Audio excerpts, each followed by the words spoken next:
ఇప్పుడు ఈ ప్రభుత్వం వచ్చినాక అన్ని చండాలం అయిపోయినాయి. వాడికి కూడా ఓటేసేది. అంటే జగనన్న కంటే మించి పథకాలు ఇస్తామని ఎవరైనా వస్తే అప్పుడు పరిస్థితి అప్పుడు వేరు. అంతే కదా. ఎవడు గెలిచి ఉద్ధరించేది ఏముంది? ఎవడేం ఉద్ధరించడు. ప్రధానంగా మీ ఊర్లో ఎలా ఉందన్న?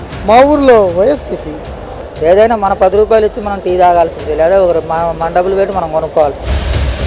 యంగ్ డైనమిక్ లీడర్ ఎవరన్నా ఉన్నారంటే అనిల్. ఒకరి సంగతి ఎందుకు మా బోట్లో ఆయన పరిచయం, ఆయన కొన్ని అంటే జనసేన టీడీపీ కలిసి వస్తే వాళ్ళ సినిమాలు తీసుకుని ఓటర్లే ఏడుకొస్తే ఏం చెప్తారు వాళ్ళు? ఇద్దరు కలిసి వస్తే జగన్కి ఏమైనా ఎఫెక్ట్ ఉంటుందా? దీని ఎఫెక్ట్ కొద్దిగా ఉంటుందా? షర్మిల ఏపీలో రాజకీయాలు వచ్చేటువంటి ఏం రాదు. వచ్చినా షర్మిల ఆంధ్రాకి వచ్చినా ఏమి రాదు. ఇక్కడ కాంగ్రెస్ పార్టీ లేకపోతే ఆమె వచ్చి ఏం చేస్తుంది? ఇక్కడ షర్మిల వచ్చినా కాంగ్రెస్ పార్టీ నిలబెట్టలేదు.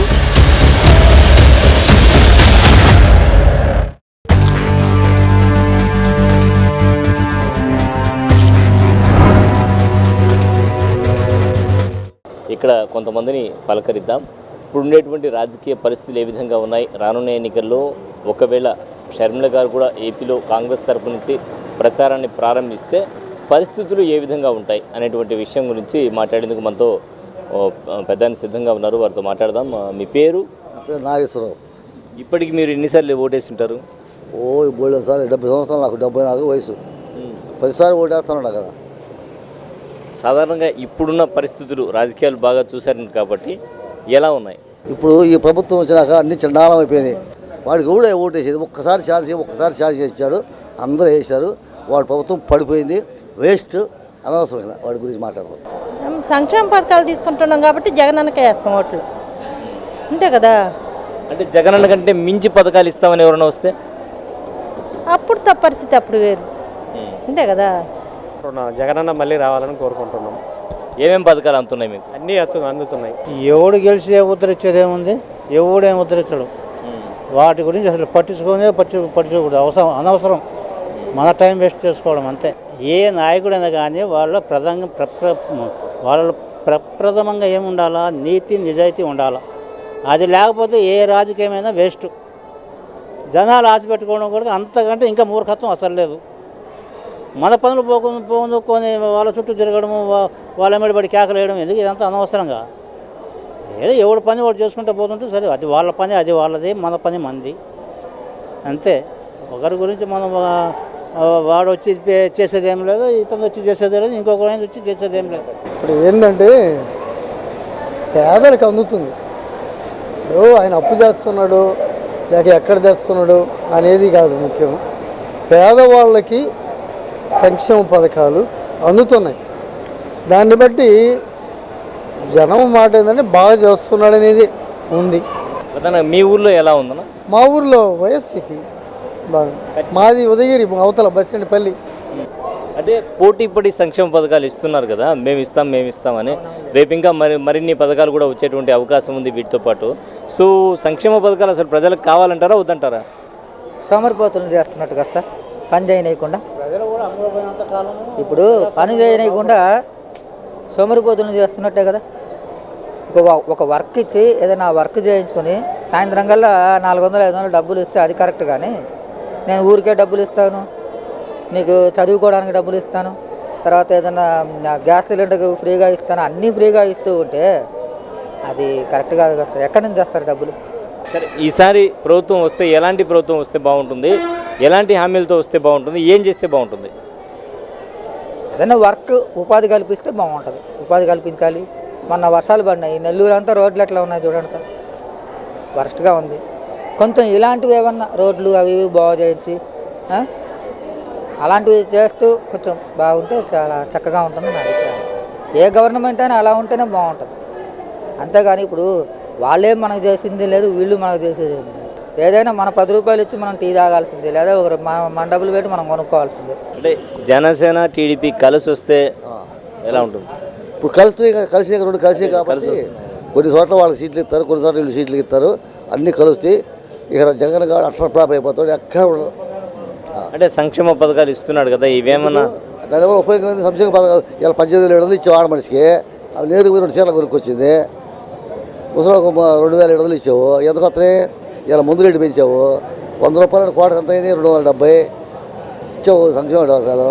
వాడు బేలు తరపునాడు 2 పూటలు 2 క్వార్టర్లు తాగాల. ఎంత క్వార్టర్? చీప్ మంది వచ్చి పెడితే 30 రూపాయలకి వచ్చే చీప్ మంది వచ్చి 170 చేతివి. మ్యాన్ హౌస్ మామూలు షాపులో 200, వాళ్ళు 270. ఈ డబ్బు తేడాపోతుంది. కోట్లు సంపాదించి పార్టీకి బెవరేజ్ మీద అప్పు పెట్టి 20 సంవత్సరాలకు అప్పు పెట్టి కొన్ని లక్షల కోట్లు తెచ్చావు. ఎవడు తెచ్చాడు ఇదంతా? ఎవడు తెచ్చాలా? రేపు వచ్చే పడుతుంది తెచ్చాలా? ఇప్పుడు చేసిన అప్పులన్నీ మరీ అధ్వానంగా తయారైపోయిందబ్బా. జనసేనతో పొత్తు పెట్టుకుంటే అది సున్నానే. ఎందువల్ల తెలంగాణలో అసలు డిపాజిట్లు కూడా రాకపోతే లేవు సార్. ఎట్లా వస్తుంది? ఆంధ్రాలో ఏ విధంగా వస్తాయి? అందుకే పోటీ చేయించింది ఆడ బీజేపీ. నేను ఎంత సత్తా ఆంధ్రాలో చూపిద్దామని పోటీ చేపిస్తే ఆడ అసలు డిపాజిటే లేవు. 1500, 2000 అట్లా వస్తే ఏడ అసలు సీటు వస్తాయా? ఒక సీటు వస్తుందా? అది అర్థమైన పనులు కాదు. అది అయ్యే పని కాదు, జరిగే పని కాదు. అది మాటల్లో ఇప్పుడు మా ప్రత్యక్షంగా మన నెల్లూరులో అయితే మీరు కూడా చూసుండొచ్చు, ప్రజలందరూ గమనిస్తూనే ఉన్నారు. నెల్లూరులో జనసేన తరపు తిరిగే వాళ్ళు ఎవరంటే చిన్న చిన్న పిల్లలు, కొద్దిగా ఎంగేజ్మెంట్గా ఆయన ఏదో తీస్తాను, పొడుస్తాను, నరకతా అంటే ఎవరికైనా ఉత్సాహం ఉంటుంది. జనాలు ఆలోచించే వ్యక్తి, ఒక పరిణితి చెందిన మన మనసు ఆలోచించిన వ్యక్తి 50 సంవత్సరాల తర్వాత ఆలోచిస్తాడు.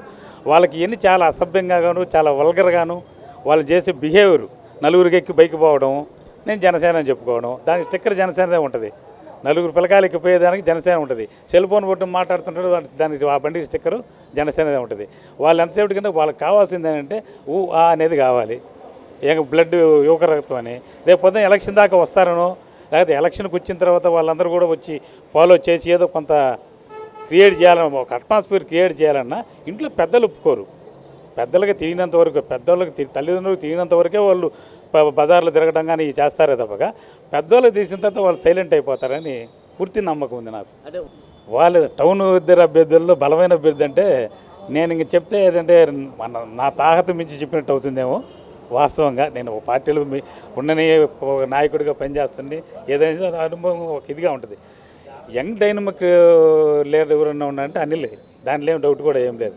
ఈ రోజుకైనా ఫాలోయింగు, ఆ రోజుకైనా ఫాలోయింగు, ఏది చెప్పదలుచుకుని నిర్భయంగా చెప్పడం కానీ ఏదైనా ఉంటుంది. నారాయణ గురించి చెప్పాల్సి వచ్చినప్పుడు విమర్శ వద్దు, అది లేకపోతే ఇంకొకటి మన తాగ సరిపోద్దో లేదో నాకైతే తెలియదు. కానీ అసలు విద్యా వ్యవస్థను ఈ దేశంలో, మన ఇండియాలో విద్యా వ్యవస్థను బస్టు పట్టించింది ఎవరంటే నారాయణ ఒకడే. ఎట్లా ఉంది ఇప్పుడు జనసేన తెలంగాణలో ఏం సత్తా చూపులా? మరి ఇక్కడ చూస్తే జనసేన పవన్ కళ్యాణ్ ఏదో చేస్తారని అంటున్నారు. తెలుగుదేశం కలిసి వస్తే ఎలా ఉంటుంది? ఇద్దరు కలిసి వస్తే ఎవరికి లాభం? ఇద్దరు కలిసి వస్తే ఊరికి లాభం, చంద్రబాబు లాభం కదా. ఇద్దరు కలిసి వస్తే అంటే ఇద్దరు కలిసి వస్తే జగన్కి ఏమైనా ఎఫెక్ట్ ఉంటుందా? దీని ఎఫెక్ట్ కొద్దిగా ఉంటుంది అనుకుంటా. ఉంటుందా? ఎట్లా ఉంది మీ ఊర్లో పరిస్థితి? ఎలా ఉంది అక్కడ? ఎట్లా కొంతమంది ఆయనకి వేయాలనుకుంటా ఉన్నారు జనం. ఎవరికి? ఈ పవన్ కళ్యాణ్ది పెద్ద షాక్ అవుద్ది. పవన్ కళ్యాణ్ షాక్ అవుద్దా? అంటే వైసీపీకి యాంటీ అవుతుంది అది అవద్ది. అవును. ఇప్పుడు జగనన్న సంక్షేమ పథకాలు, నవరత్నాలు అన్నీ ఇస్తున్నాడు కదా, అందరికి వస్తున్నాయి కదా డైరెక్ట్గా. మరి పరిస్థితి ఏంది? అదే కదా, వస్తున్నాయనే కదా జనం. అదే వీళ్ళు చేయరు చంద్ర అంటలా. జనం జగనన్న పక్షాన ఉండరా, చంద్రబాబుకి పక్షాన ఉండరా?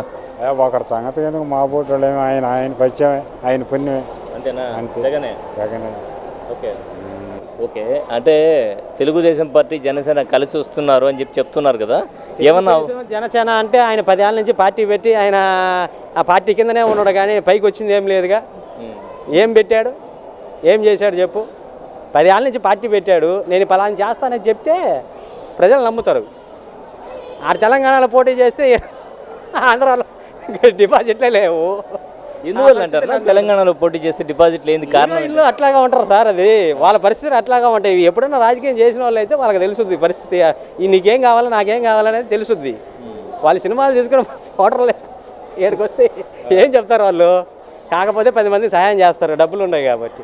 ఏదైనా ఇప్పుడు జనసేన తెలుగుదేశం కలిసి వస్తే ఉదయగిరిలో ఏమైనా డిఫరెన్స్ వచ్చే అవకాశం ఉందా? ఆయన ఎక్కడ ఏముంది, నేననే మాట కాదు, సామాన్యుడు కూడా చెత్త మాట, కాస్త కూలీనాలు చేసిన అక్షర జ్ఞానం లేని వాళ్ళు కూడా ఏంది ఆయన మాట్లాడేది? ఒక దగ్గర మాట్లాడమాట ఇంకొక దగ్గర లేదు, సంబంధం లేని మాటలు. పవన్ కళ్యాణ్ అంతే కదా, ఆయన టీడీపీ వాళ్ళతో కలిస్తే మాత్రం ఏమైంది? ఏం లేదు. రైట్.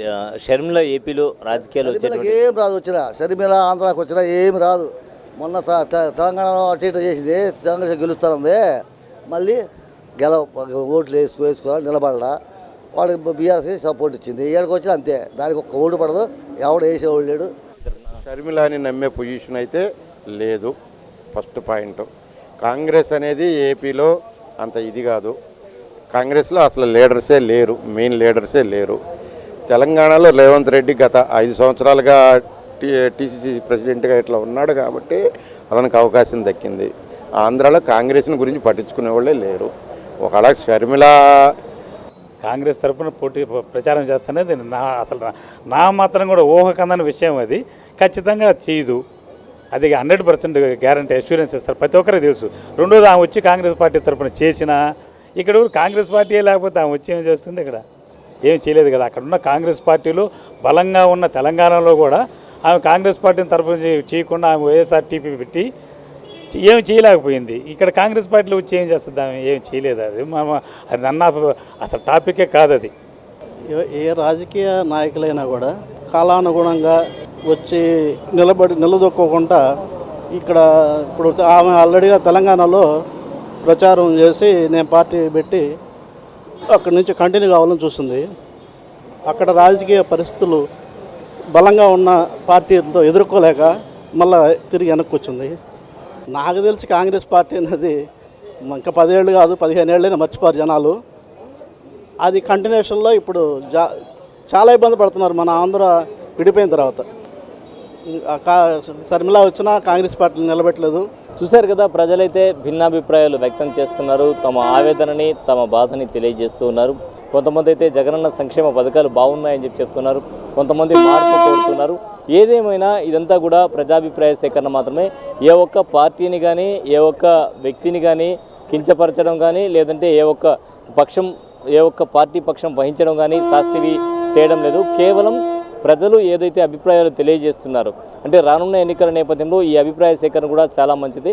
ఎక్కడన్నా తప్పులు ఉంటే ఆ తప్పుల్ని సరిదిద్దుకొని అధికార పక్షం ముందుకెళ్లేటువంటి అవకాశం ఉంది.